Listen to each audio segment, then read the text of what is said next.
But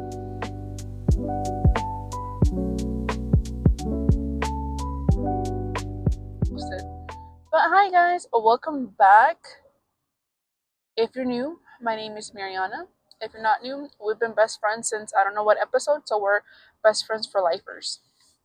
But how's everybody doing? How was everybody's weekend? I know it's already Tuesday. I'm behind. I was supposed to upload a video for today. I am very sorry. I'm trying to get my schedule back together. I'm trying to get back into the routine of going to the gym, eating healthy, waking up on time, preparing everything on time. It's a whole routine, if you want me to be quite honest.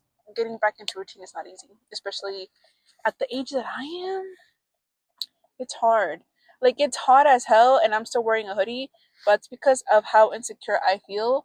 And it's no more hoodie season. I'm literally fat as hell and it's no longer hoodie season. So, but today I will be talking about my trauma filled life as a child. I still have trauma nowadays, but my trauma filled life when I was a little lad who was hella freaking tall, but I was a little lad here and there. But today, this story actually happened here in Georgia. One time, I can't recall if it was for 4th of July or for a New Year's event. I'm not really sure what it was, but I do remember it had to deal with fireworks. Like, it had to deal with fireworks. So I don't recall I don't know who had lit the fireworks or whatever, but we had fireworks and we didn't dispose of them, by meaning me, not me. What I mean is the adults. They had not properly disposed the fireworks on how they're supposed to be disposed of. They were actually thrown in the bushes and where I lived. And that day, I think my brothers went somewhere, and then my mom took my little sister to her friend's house, and I stayed home just because I just wanted to go to sleep. I didn't want to do anything else. I was home alone. And next thing you know is that you hear like pounding on the door, and then you hear like something being sprayed out. And the thing was that I was taught as a child to never open the door, even if you're pounding hard. Like, everybody in our family had a key to the house. So it couldn't be none of us because we could just open the door and get in because we have the key. But this was pounding, and I legit thought that I was going to get raided, even though I didn't know what being raided was. And like, they kept on pounding, they kept on knocking on the windows, that I got so scared that eventually, like, I peeked out the window and I saw that it was our front neighbor, and he was literally like spraying something out of a hose or whatever. And that's when I literally went outside and I was scared. I'm like, what's going on? I knew our neighbor. I felt safe with my neighbor. He was just like, your bushes were burning, like your front porch was almost gonna start catching on fire. And he was just using the fire extinguisher to extinguish these fireworks that weren't properly disposed of. And he's like, who else is in here? And I'm like, no, it's just me, like nobody else. And you just see the bushes, these long row of bushes, burnt. They're just burnt to the crisp. And I'm just here like shocked because he literally was like, you're about to die, like you were about to catch on fire. And the thing was that if he wasn't there to catch that, I would have been burnt to a crisp, just because when I was already asleep at my home, I was home alone. And yeah, and then eventually, like, I stayed at their place. Him and his wife were like, you have to be in here, like, we're scared that if the fire will start again. And they had my mom's number. They called her, and then eventually she came back up. And then my mom was so worried. She was like, what happened, what happened? And that's when she saw the whole charcoal row of burnt bushes. So yeah, it could have been a crisp. I wouldn't be here today if it wasn't for that neighbor. The second story time, disclaimer right now, I am self-diagnosed with a bunch of stuff. I am not professionally diagnosed. I've never gone to get diagnosed professionally. So disclaimer, this is my mental brain in my diagnosis. So when I was elementary, middle school, and high school, and in my early 20s, I believe I had an eating disorder, but it was more seen my middle school years just because it's middle school. I feel like middle school is just such a change of events that you see different kids coming from different elementary schools, and you are like mixing, you're congregating, you're talking to all these new kids, new ideas, and new forms of type of bullying. So in elementary school, I was always bullied by somebody, no matter what. I was bullied at the end of my second grade, third, fourth. I was bullied in probably in all grades except for my high school. High school was more like me being inside of my head and thinking that everybody was talking crap about me in high school. So elementary school, I can name two bullies, but I think this is where I started having some type of eating disorder, was because I said bullies. Like, and I had so much self body image issues. Like, I just despised how I looked. I hated my name too, just because my name didn't sound normal, especially my last name. And there was a point where I literally told, I don't know what was going on in my little tiny brain. But there was a time where even my name, starting with the M, pissed me off because we would be in ABC order and literally I would be almost towards the end. And I'm like, why couldn't you name me something more prettier? I don't know what was going on with my head at the time, but there was a lot of things. So in elementary school, I did have two bullies.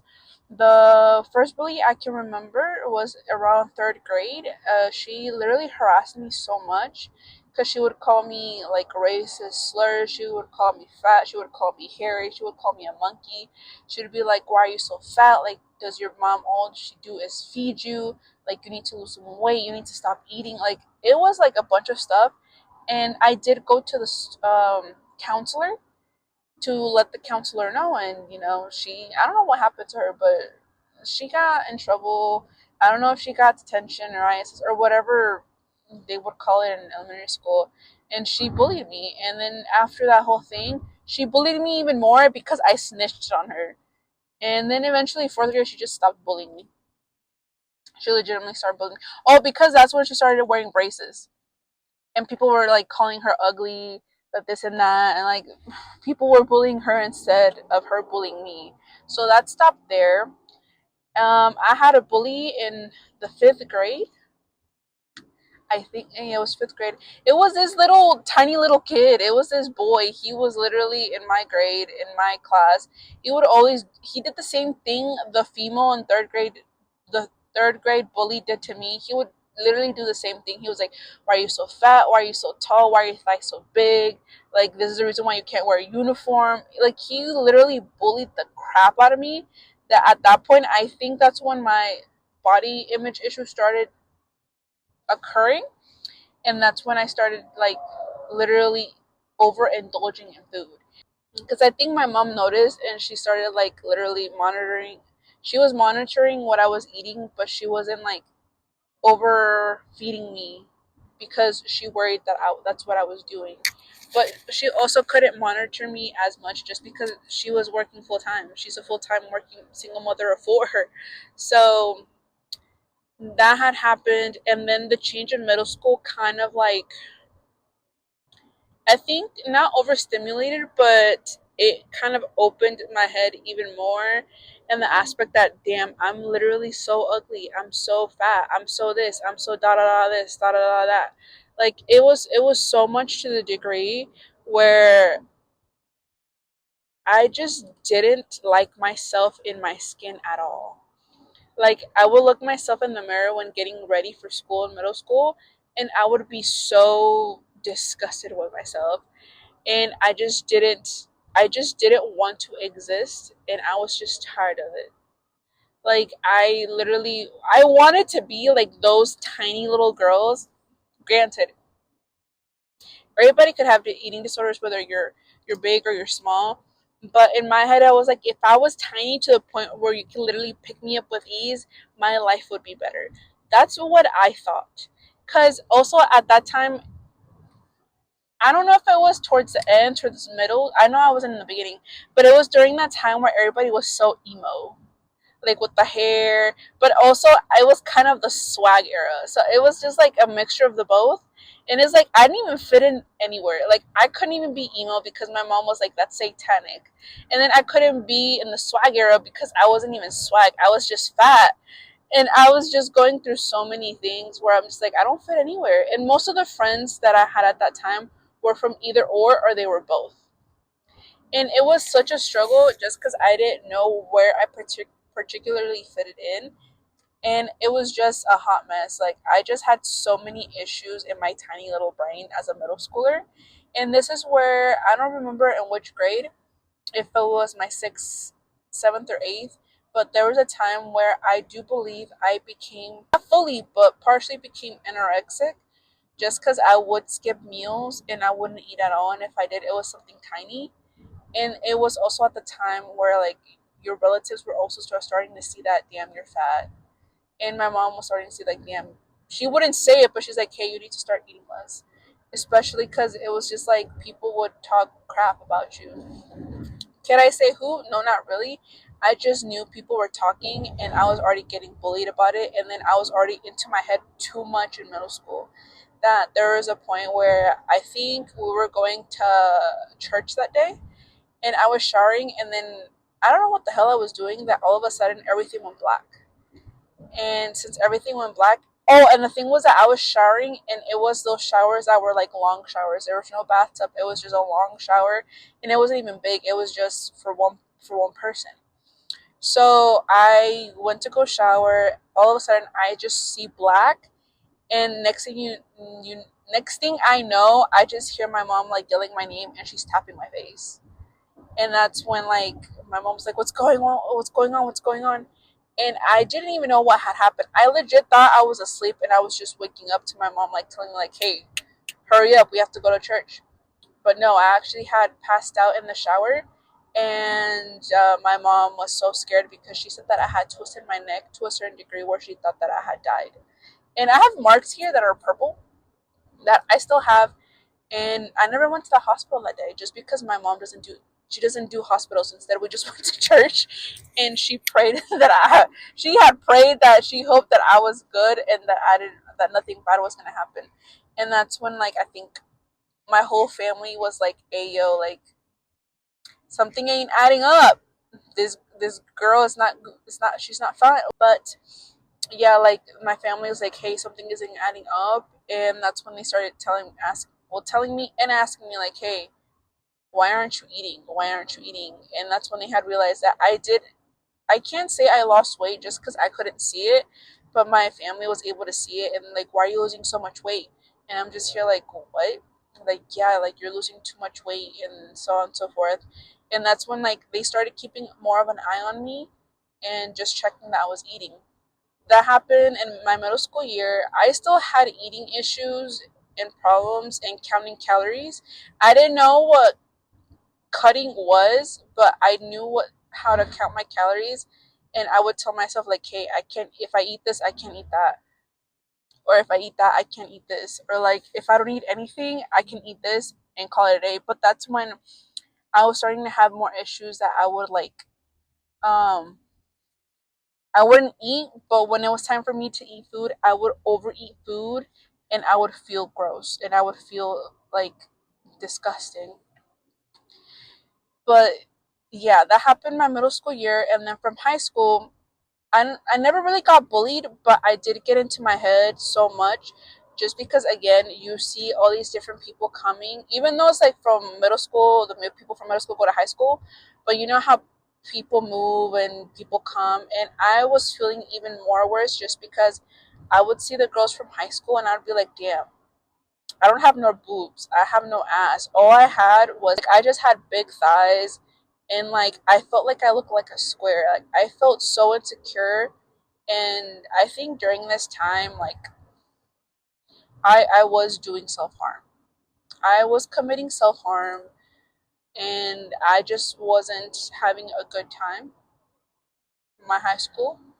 I was having issues at home as well. So it's like I just couldn't catch a break in my, when it comes to that kind of stuff. I couldn't catch a break. Like it was either um having physical or body dysmorphia to the max, to also the whole eating and then the whole school. And it was just, to me, it was just too much. I think when I was younger, I had depression, I had anxiety, I had paranoia. I feel like I had a lot of things, but since I was never professionally diagnosed when I was younger, like I can't really say what I had or didn't have. I just can assume. Um, but yeah, it did lead to me causing harm, and I had very dark thoughts of, you know, unaliving myself. Like it's just plain and simple. Like that's just how it was for me. Like I can't sugarcoat it. Like that's just how it was. But that, all of that still happened, even after high school. I didn't do any more self harm in that kind of aspect anymore, but I was still going through so much, like eating issues. Like I couldn't really regulate myself because I would either be doing well and then I would plummet and start doing bad. I can say that when I was probably after high school, so I was still 18, 19, 20. Like I was grinding, I was hustling, I had two part-time jobs, and I was, going part-time community college. Like I was still doing stuff like that. And I was able to keep my life in balance just cuz eating, I was going to the gym. I worked at a gym. Like my hours kind of like helped me guide myself to do good things. But ever since I had moved from the trailers where I, lived since I got to Georgia, ever since we moved to a new place, like, granted, this is my little world. I felt like my little world was falling apart. Like everything was just so far away. Like I couldn't figure out a balance between my jobs. I was getting told you need to switch jobs because the current jobs you have aren't benefiting you in any kind of way, like not even for the gas. And I'll give, you know that point, like it's true. But like I couldn't let go of my life when I lived in that said trailer. Like my friends, I didn't have that many friends, but I had friends over there. Like I enjoyed my time over there because I had made my little own tiny little community of friends and I already had a routine. But when I moved to the new place, like that whole routine just went downhill. Like I again started like not eating enough. I was either not eating or I was eating too much in one sitting that it literally messed me up. Like I was just so severely depressed. There were so many things going on that just made me even feel worse, to the point where again those thoughts of unaliving myself had happened. But nobody really knows like about this kind of stuff. Like I think maybe my sister, because maybe I've told her, but nobody knows in my circle. And if you do, it's because you know now, and hi. But yeah, like all those things happened. It all culminated. It was just so much. And for me, it got even worse when I was 21, 22, 23. I think 23. I don't know if it was. Oh, that scared me. The crow. And I don't know if it went up to 24. But I was having the same issues again. But this time I wasn't commuting to both part time jobs I had. I had actually applied for the job. I had applied for the position the company that I work for right now. I had worked at the warehouse. Worst timing ever. It was toxic. I was even more depressed. I was going through even more issues. I was still going to the gym, but that's when I had started to do even more of me skipping all my meals. And then once the day was done, I would just eat everything, but I wouldn't eat the junk food. I would eat whatever my mom made, but I would eat it like too much in one sitting and it would mess me up even more. I would feel crappy in the morning. And it was so much that at the end of the day, I just didn't even know why I had anymore. I didn't know if I had depression, anxiety. I just didn't know. I don't know if I had just too much body dysmorphia. I don't know. Like that all happened. And there was a point where at the end of the day, I was just like, I can't do this anymore. Like I can't do none of this. Like relationships of any kind. Like, I just couldn't do it anymore. Like, it was just too much for me. I had too much in my little world, in my little brain, in my own little person. I had too much on my plate.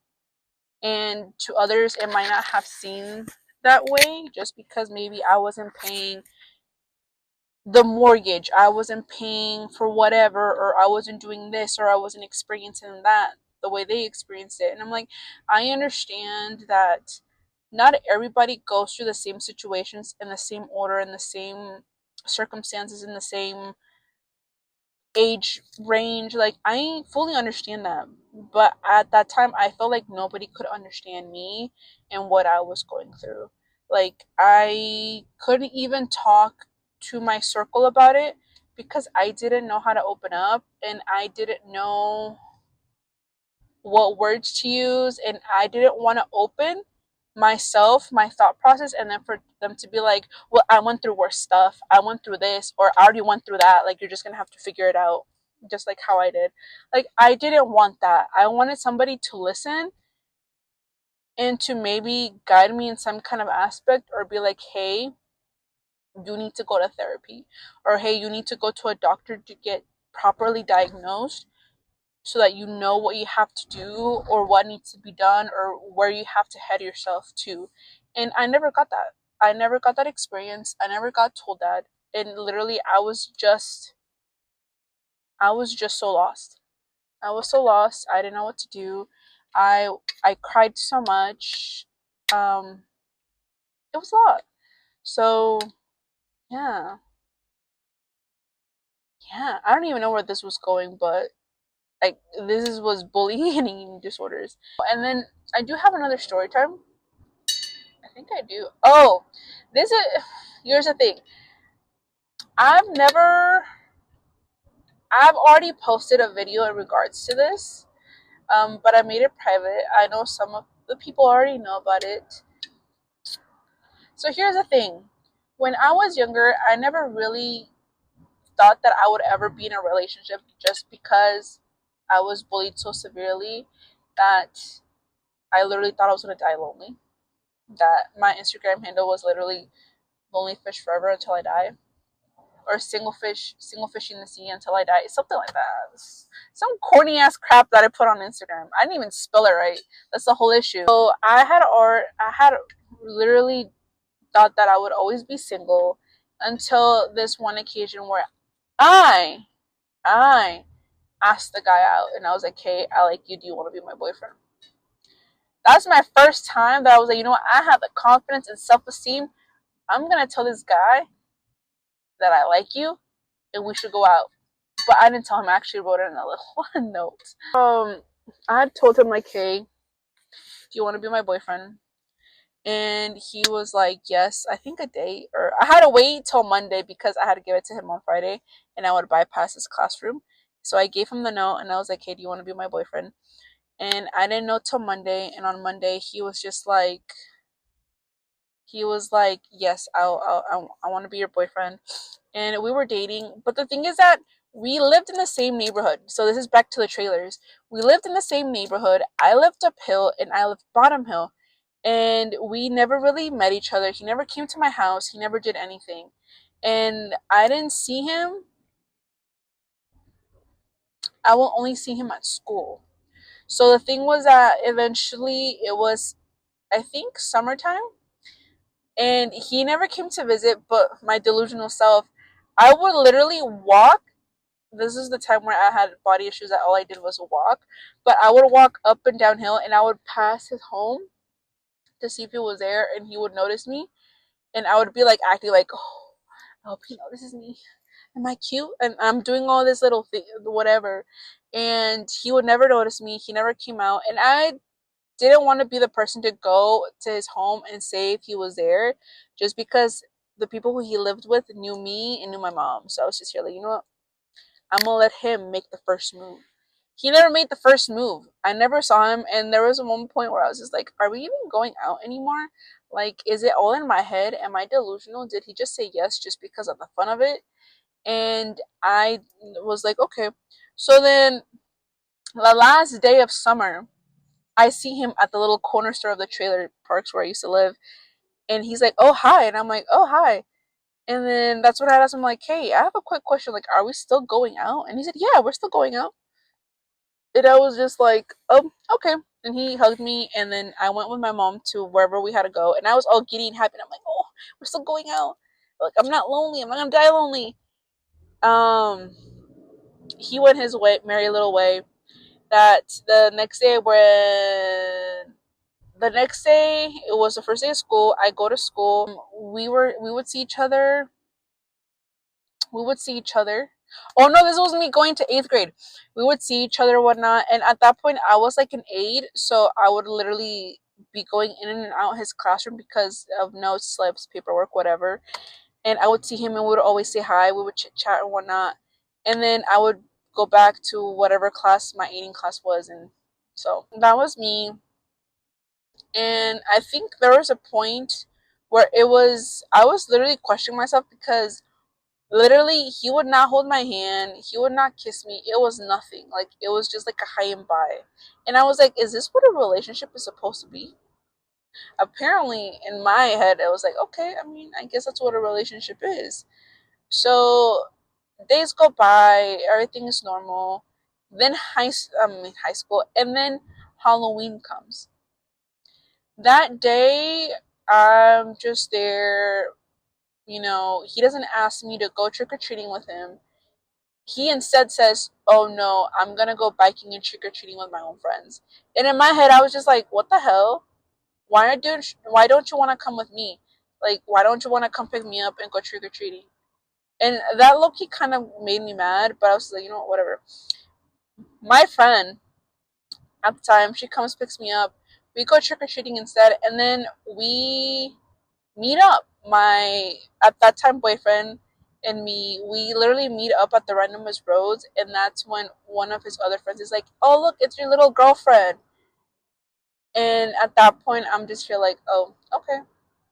And eventually, we start walking besides them, and I just find it so fishy how everything played out, because it was basically three of his friends, three of his buddies, and then him, and then they were all riding the bicycle and whatnot, riding in front of us, and then eventually, like, I don't know what had happened, but in some kind of way, one of his friends literally had his hands over my shoulders, like, "Hey, you should probably let your boyfriend go. Like, I can treat you better. Like, I can treat you better." And I was just there, like, huh? And I was just like, no, why would I let him go? I'm like, you're going out with my friend. Not with the friend I was with, but with another friend. I'm like, you're going out with my friend. Like, why are you going to tell me this kind of shit? But he was like, yeah, like, you need to, like, break up with him, come with me, and I can treat you better. And I'm just here, like, no. And then my boyfriend at the time was like, don't tell her that. And that's when, like, his other three friends start laughing, and they're laughing their ass off. And I'm just here, like, something's going on, but I can't put my finger to it. Like, I was just like, okay, whatever. And then eventually it was time for me to go back home. So my friend was gonna go drop me off, and then she was gonna go to her place. And then we're going, and then my boyfriend at the time was just like, we need to talk. And I'm just here like, what? He's just like, I need to break up with you. And I'm just here like, and I'm over here like already like with the pit in my stomach, like, we need to break up. And I'm just here like, why? And he's like, we're not a good match together. Like, we need to break up. I'm like, I don't want to hurt your feelings even more. And that didn't click. But remember that. Remember that. And I literally, my friend was just like, why are you breaking up with her? Like, what the hell? And I guess he had told her, because I was just like, I didn't really want to like listen to it anymore. That literally, like, I was just here like, oh, okay. And I kissed him on the cheek, and I walked uphill. My friend walked uphill. He's like, he's not worth it. Like, don't cry for him. I was already crying. I was already crying. I was just like, this was my first heartbreak, because one, I actually did like him a lot, and I was the one to go ask him out. So I was crying. I was crying for a whole goddamn week. That's what I knew what fucking puffy under eyes were. That's what I understood what puffy eyes were, because I had the puffiest, reddest eyes ever. Like, it was so disgusting. And people in the bus was like, why is she crying? And that's when they're like, oh, it's because so and so broke up with her. And it's like, wait, they were going out, and then they're like, yeah, like, oh, and they wouldn't feel bad for me. They would make fun of me, like, why are you crying for some boy? And I was just feel like I was just crying. And next thing you know, like, I don't know how many, like, I don't know if it was months or whatever, or days, but then eventually I found out that the only reason he went out with me is because of a freaking bet. This man only went out with me for a damn bet he made with those three little boys. And I'm just here like, what? And they're like, yeah, like, he only went out with you because he made a bet with these three little boys that he wouldn't last. He lasted, and if he lasted more going out with you, then he won the bet or whatever. And I'm just here like, what? At that point, I was pissed. Did I confront him? No, because at the end of the day, I was like, you know what? He don't deserve 2 cents of my fucking mind because I liked you. I liked you, and I had the confidence to ask you out, you asshole. But yeah, like, they told me like, yeah, he made a bet with those three boys, and whatever. And then at the end of the day, those said three best friends. I don't remember if it was only two or three, but whatever. Those guys literally were asking me if I wanted to go out with them, that they really liked me, that they wanted to tell me, but they didn't tell me because, you know, yada yada. Basically, they didn't want to say anything because they didn't want to get into more issues because of the bet, but they went behind their friends' back to be like, hey, let's go out, let's do this. I find you pretty, give me a chance. And I'm just here like, what? I didn't give none of them a chance. I was just here like, you guys are like, one, the worst friends ever, and two, you guys are assholes. Like, at that point, I was just like, you know what? I don't care. I genuinely don't care. But then with this whole thing, I lived uphill. Eventually, I moved downhill, and then I started riding his bus my high school. I think my high school year. I started riding his bus, and then he was dating a girl in high school, and I don't know what happened, but this girl literally went into my Facebook, started messaging me, saying like, stop talking to my boyfriend, I know you're trying to get back with him, yada yada this, yada yada that. And I'm just here like, I literally was like, we went to different high schools. I literally looked at her, I'm like, or texted her, I was like, I'm not trying to get with your boyfriend. People are trying to get me and your boyfriend together, but I don't want anything from him. Like, I don't want to. Like, you can keep him, you can have him. Like, he's not even worth it. At the end of the day, I asked her, like, do you want to be friends with me? Let's become friends. I don't know what was going through, but yeah, that's what happened. And at the end of the day, they broke up because she literally was like, hey, you were right. He was like, he wasn't worth it. He was nothing. Like, you were right. And I'm just here like, damn right, I was right. What the hell? But yeah, I was in a fake relationship this whole entire time. Well, at that time, not now. I'm in a loving relationship right now. But at that time, I was in a fake relationship, and it broke my heart so severely. I didn't go. I wasn't going out anytime soon until I think after my 15. So after my 15, I don't know when, but it was December. I think after December, March. I think February. I think February. That's when I had gone into a new relationship. But I wasn't aware that when I got into this relationship, he was also friends with him, with the ex at that point, the fake ex. And yeah, I lasted 9 years in the relationship after my 15, and then I broke up with him, and yeah, so that's what happened. Oh, but yeah, literally, I don't know what happened. It was just a lot of fakeness, a lot of hidingness. Like, at that point, if my dumbass literally, the red flags were literally in front of my face, and I couldn't realize them. I couldn't. I was literally so naive that I just let things play out. And literally, didn't I say that during the summer I literally didn't even know if I was in a relationship or not? That should have been a clue because he never, ever once came to visit me. And the only reason we saw each other was the last day of summer. And he just said hi and yeah and bye and that's it. Dude, he was a major red flag and I just didn't notice it. I didn't. And it's sad. And guys, I don't know what's going on with the algorithm, but it's literally killing me. Like, I only get like 10 views. Like, what the hell? Well, on TikTok. On Instagram, it's fine, but TikTok is some. Instagram is something else. Either I lose 10 followers and gain one, and it stays at a standstill, and then it plummets again. I don't know what's up with Instagram. TikTok, I don't know. Like, literally, like, I post. Thankfully, I haven't had a burnout yet, but I post only at night. Just because I've seen that if I post at night, more people are gonna see it. The same thing with my YouTube. I post at night because I know more people are gonna see it. But literally, some of my YouTube shorts, I have zero views. Zero views. Same thing for TikTok. And if I have zero views, the most views I will get is 6. And if it's a good day, 10. What's going on, guys? I thought we were this community of girly pops and boys and, for lifers and best friends. Like, what's going on? I love you guys. Like I said, well, I haven't even said this. I've actually edited it out every single time. But, guys, please go like, share, subscribe, do what you have to do. Like, I love you guys. Like, literally, I went from TikTok, I went from 3 whatever up to 400. Like, thank you so much. Thank you so much.